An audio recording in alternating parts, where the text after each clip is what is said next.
everyone. Welcome to This Day. Today is Saturday, January 23rd. And on our program today, we have Breastlink, and we are going to say farewell to Dr. West, who we have interviewed several times, and he's been in the medicine industry for such a long time. And then we also have the Amateur Radio Club. Now, I wanted to give you an update about how well the vaccination program went yesterday. We had 500 vaccines shot that day, and then again today we're going to do 1,250, and then again tomorrow the same amount, 1,250. And a couple of things that they want you to remember. They want you to remember that you should not show up to your appointment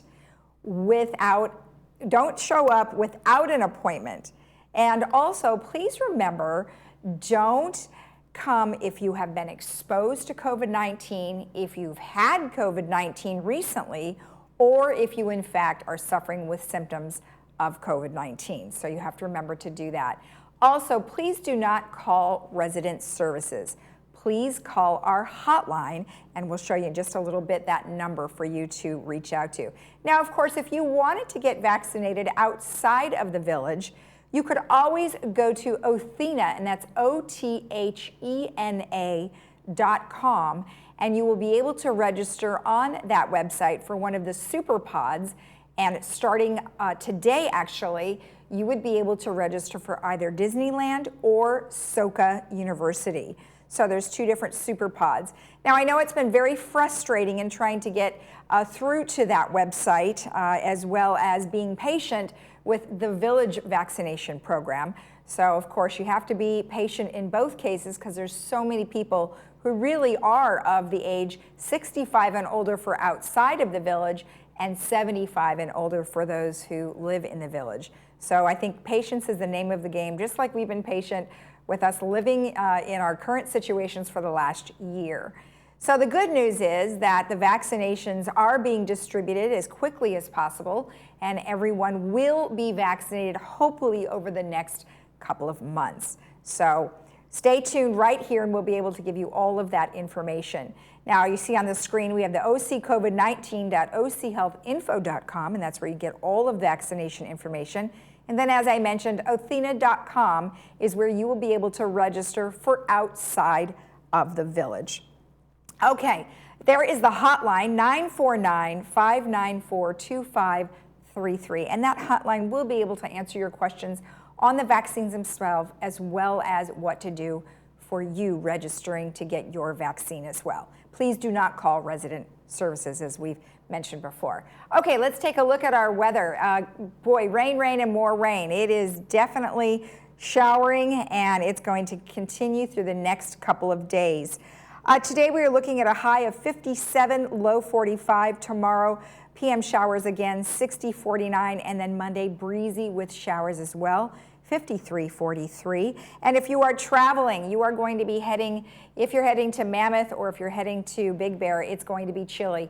29, 10 in Mammoth, and Big Bear 31, 14. If you're headed to the beaches, 55, 43, but mostly cloudy and rainy. Palm Springs 62, 45. Now our sunrise this morning was at 6:52, and the sunset will be at 5:14.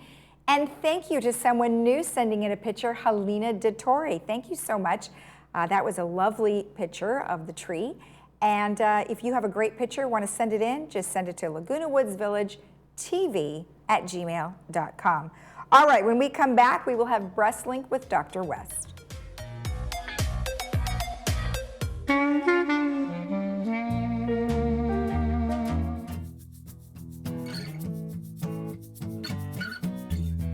Welcome back. Well, today I am joined by a legend. His name is Dr. John West, and he has had a 50-year career in medicine. John, I can't believe it. 50 years. That's what the numbers say. I can't believe it either. It's absolutely amazing. And, you know, here you are with us. You've been with us a number of different times. And this is kind of a farewell. I'm not sure I like that. I'm not sure I do either. Can you do something about it? Well, I don't know. What do you want to do in your retirement? Are you going to be playing golf? Well, I want you to email me every few months and say, we desperately need you. Nobody else can do what you do. We're on our hands and knees. Please, please, please do a Zoom video like this. And I'd probably say, well, I did one before, but I guess I thought that was my last one. I will do one more. All right. Well, we're going to have to set that up with Paul because I'm sure he's going to have, your information to know where to find you. Okay, I've given my patients my email address, and I've had tons of people, making comments. So it's kind of fun because my patients are my friends. I've been doing this, with the breast stuff for almost 30 years now, and it's a very tight relationship between the doctor and the patient. And we get to really know each other and bond, and so it's really tough to leave, but there's some many, many happy memories. I bet. And, it's a long time, and you've seen so many changes over that many years, and technology has just gotten better and better and better. So go ahead, but let me put this in perspective because I don't think there's one person in 1,000 that understands what's happened over the last 50 years. When I came down to Orange County, we had no mammography, no oncology. We didn't see women until they had a lump, and then if they had a lump, they had to sign a consent for a possible radical mastectomy. So we would take it out, do a frozen section, and I'm talking about women 18, 19, 20 years old, where we knew it wasn't cancer, and it caused so much anxiety. But here's the problem. During my last year as a resident in training, we had a 34-year-old girl who was just beautiful, and she had had breast cancer on one side, and she wanted both breasts off, so she had bilateral radical mastectomies. The next day after surgery, I took off her dressings. I looked at her wounds, and I was almost sick. I mean, this poor 34-year-old lady was butchered. I mean, it was the right thing to do at that time, but it was terrible. I remember telling my wife that night, I said, I love surgery. I can't wait to get in private practice, but I don't want to do any of that breast surgery. It's just disgusting. Yeah. Oh, gosh. And look at how far we've come. I mean, now you can't tell. There's reconstructive surgery, and there's so many other means now. Yeah. Well, if you want to really summarize the progress, very high percentage of patients when we first came down here would recur and ultimately die of breast cancer. Now, I would say in quotation marks, we've cured breast cancer. So let me clarify, that's not for every woman, but for our women who follow early detection guidelines, who have their regularly scheduled yearly mammogram and any extra views if needed. If their breasts are dense, they get an ultrasound. If they're high risk, we add an MRI. We know how to find cancers in asymptomatic patients with no problem. We can find little bitty low-grade cancers, outpatient surgery, lumpectomy, maybe a lymph node, maybe radiation, certainly not chemotherapy, and a high probability of long-term cure.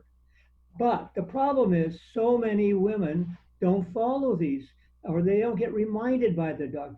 We have such a tight system that once patients bond with us and they believe in our model, we can almost guarantee them that if they ever get cancer, we're going to catch it as early as possible when it's basically curable. Right, right. And you know what? That is a really important message because you want everybody to follow the examples that you have given by doing the self-home evaluations and do keep your appointments. And because of COVID right now, a lot of people haven't been keeping their appointments. Tell me how important it is for them to keep their appointments. Well, how about life and death? Well, that's really important. The point is, I'm overstating it with that, but the point is, we have a chance to cure when the patient follows we'll never cure everybody, but probably 99% versus 50% 30 years ago. So we want everybody to rigidly follow those guidelines. With COVID, we're stuck. We got behind, so all the imaging centers were closed down for a while. Everybody's behind. Now we got to catch up with all those patients, plus serve our yearly mammogram screening patients that are already established with us. So we have taken some really proactive steps to increase our capacity to put in new and expanded imaging, new technology, artificial intelligence. We are going to be the premier center in the world. I love it. And so are they going to keep you on as a consultant?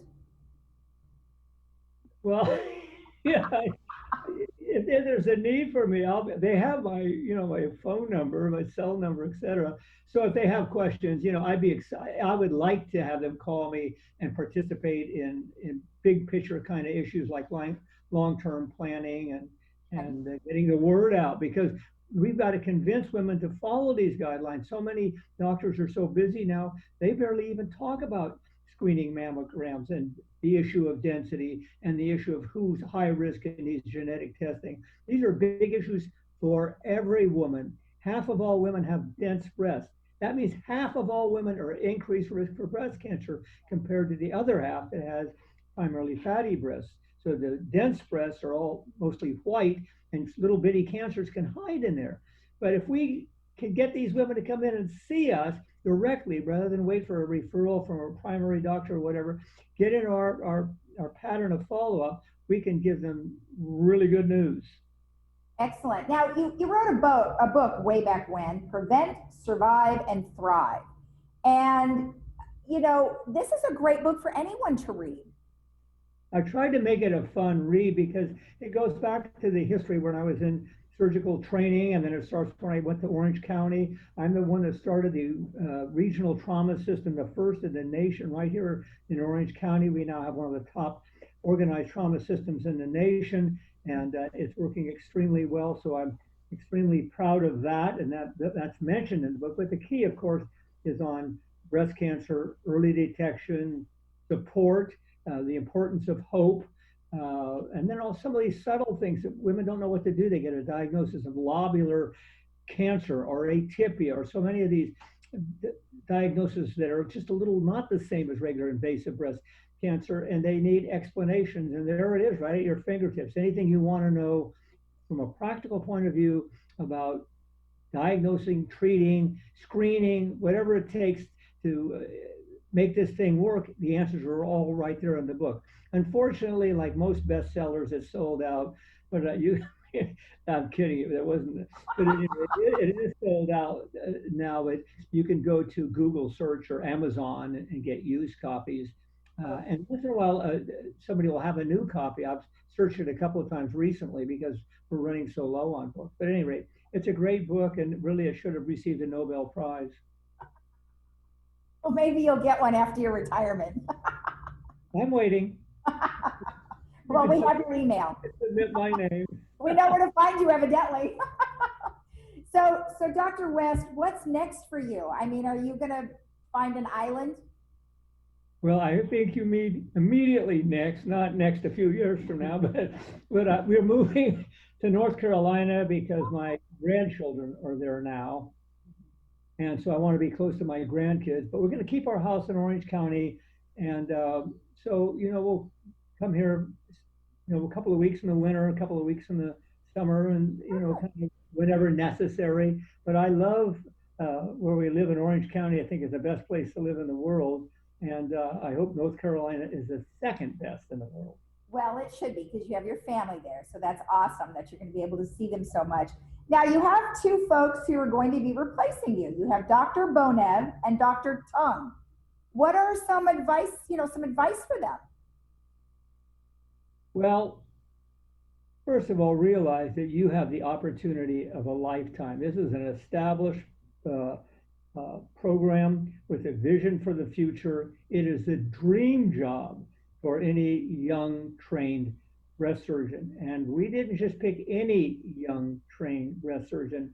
We searched for 2 years to find somebody that would really fit in. And we got two of the best, one from MD Anderson and one from Northwestern in Chicago, both top training programs. We've talked to their directors. We got the greatest feedback from them.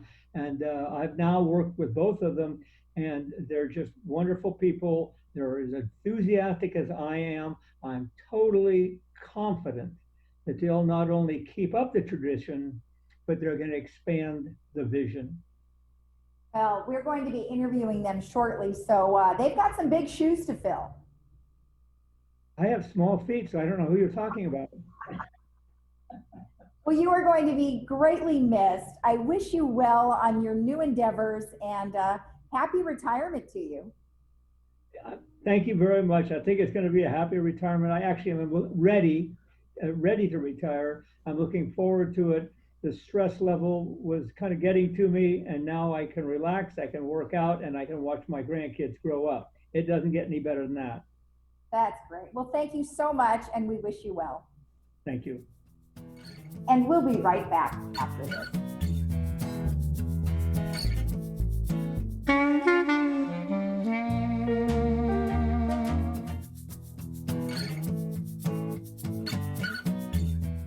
Welcome back. Well, today I am joined by Grace Stencil, who is here on behalf of the Laguna Woods Amateur Radio Club.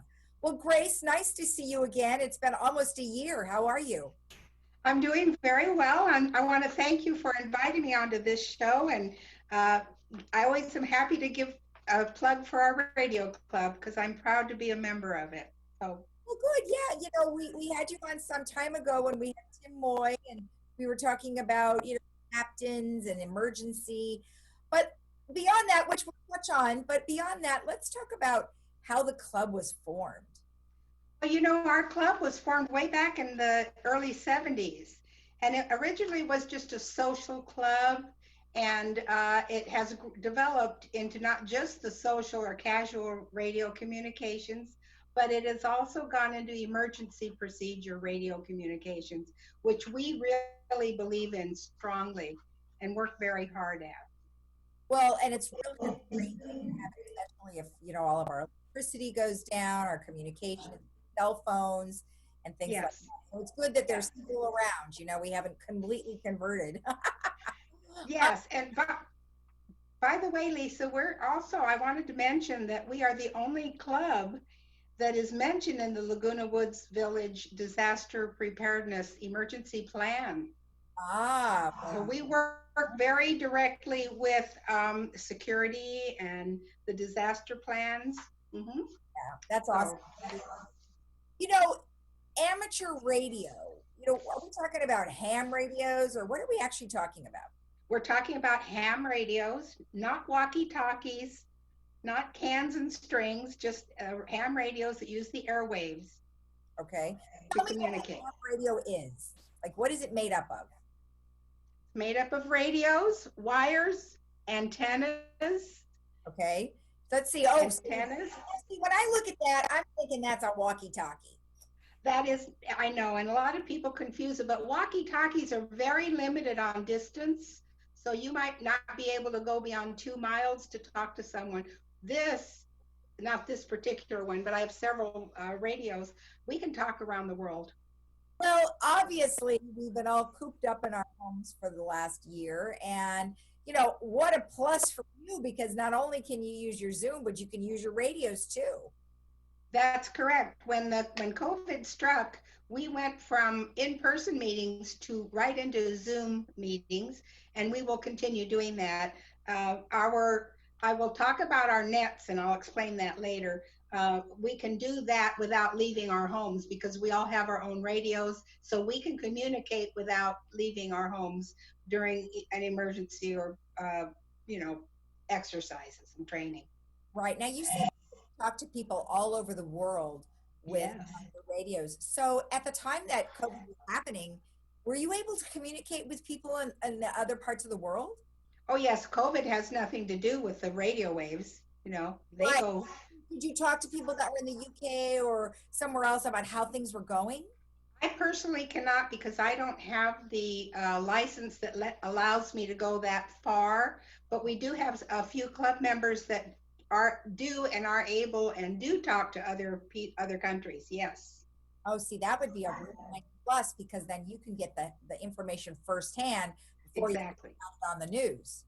And that happens frequently during any kind of a disaster. For instance, the fires that we had recently, we were all on our radios listening to what was happening, and people were reporting from their radios to us.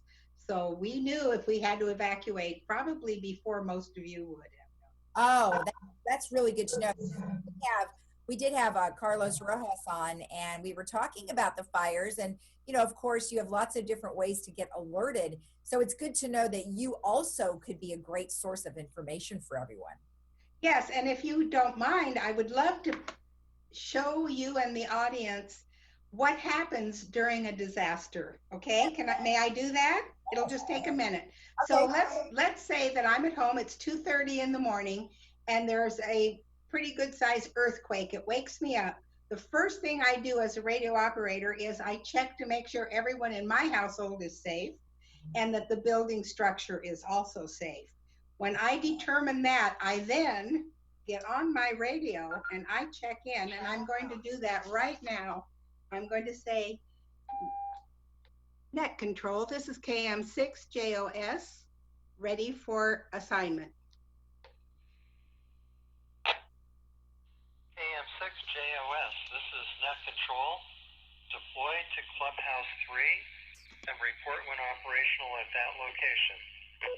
Net control, this is KM6JOS. I copy, report to Clubhouse 3, and announce when I am operational. This is KM6JOS clear. Okay, so now I've reported Roger, in. KM6JOS, 1087WG net control, clear. I'm gonna turn that off. Okay, Who's so on now. that? Who was that? I'm going to tell you, that was our Disaster Preparedness Task Force radio officer. His name is Bruce Bonbright. He is a very special member of our radio club also, so he's involved in a lot of different things. Well, yeah, the terminology you guys is very specific. It has to be, and I'm going to explain that when I get into the messages that we have to relay to other people. When you send a message under an emergency, it has to be very distinct, it has to be clear, and it has to be in terminology that can't be manipulated or misunderstood. So it all has to be very specific. So yeah, tell me how that works right now, because my son he's a pilot, and so obviously pilots have their own language too, and it does have to be extremely specific to avoid any collisions or accidents. So tell me how your language works. Well, we follow pretty much the military language. So we have all of our alphabets are like Alpha, Bravo, Charlie. So everybody has that. The other thing that we try to ensure is that we do not use words that are not necessary. Oh, please send someone here. We don't do that. Because it just takes too long, and we need to be accurate, precise, and quick to get help. Okay. So may I go back to when I was deployed to Clubhouse 3 real quick? Go ahead. Okay. So now I've been told where to go. So I'm going to don my very fashionable orange vest that tells who I am and allows me to go into the buildings. And I'm also going to carry, you can't see it, but I have a to-go bag that has extra equipment in it, radios, batteries, a couple of bars to eat on, energy bars. So I run up to Clubhouse 3 and I set up my table with the radios and all that. And then I check back in and tell them I'm ready to go. Now, in the meantime, back in the neighborhood, the good neighbor captains are also deployed to do their job, which is go to their associated manors, check on the people. They have a form and they fill in anybody for bodily injuries. How many pets do they have? Is there building structure damage?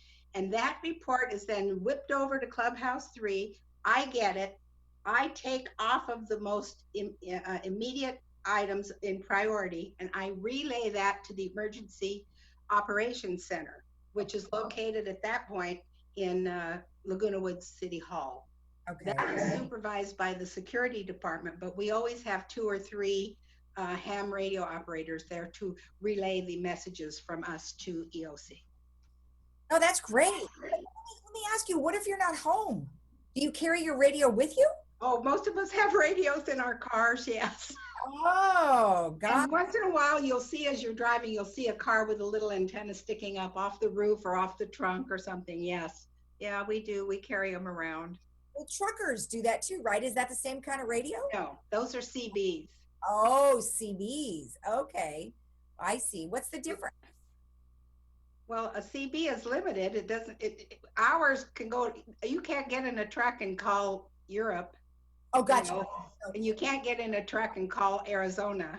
Gotcha. Okay. Right. Okay. So tell me, if someone wanted to participate in the club, what do they do? well, we would love to have them participate. What a great hobby this is.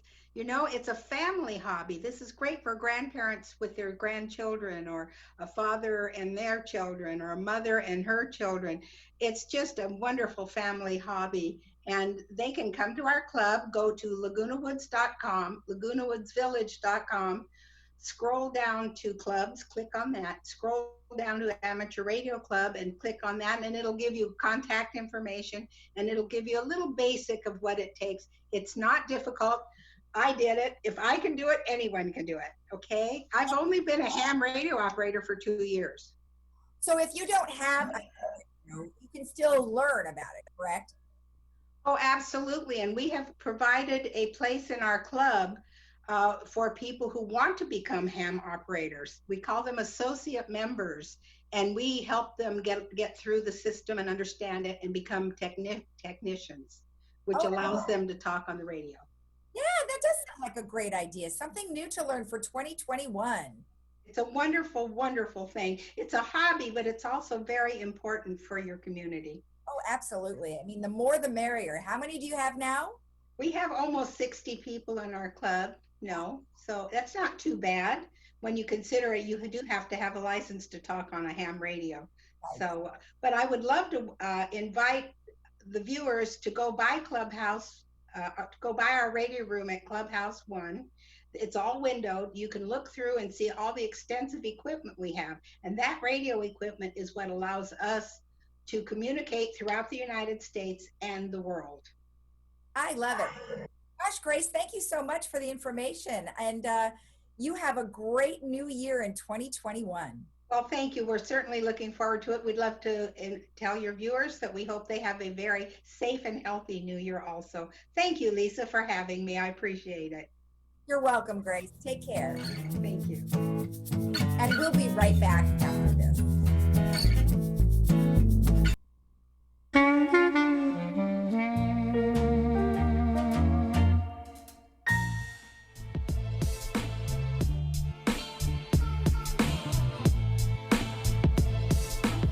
Welcome back. The movie for today is called The Tourist, and it stars Angelina Jolie and Johnny Depp. And you can see that at 3 p.m. with subtitles and 6 p.m. without subtitles. And that is brought to you by Kaiser Permanente. Now, just to remind you, our special report that I did with Dr. Adam Solomon through Memorial Care is going to be aired on Sunday at 6:30 p.m. and also on Monday at 3:30. And then one more time, just to remind you of the COVID-19 hotline, it's 949-594-2533. Let's take a look at our weather real quick. We are continuing our showers through tomorrow and also into Monday. We are looking at a temperature of 57.45 today, tomorrow 60.49, and then Monday 53.43. Have a great day in the village. We'll see you again on Monday. Enjoy the rest of your weekend. Bye-bye.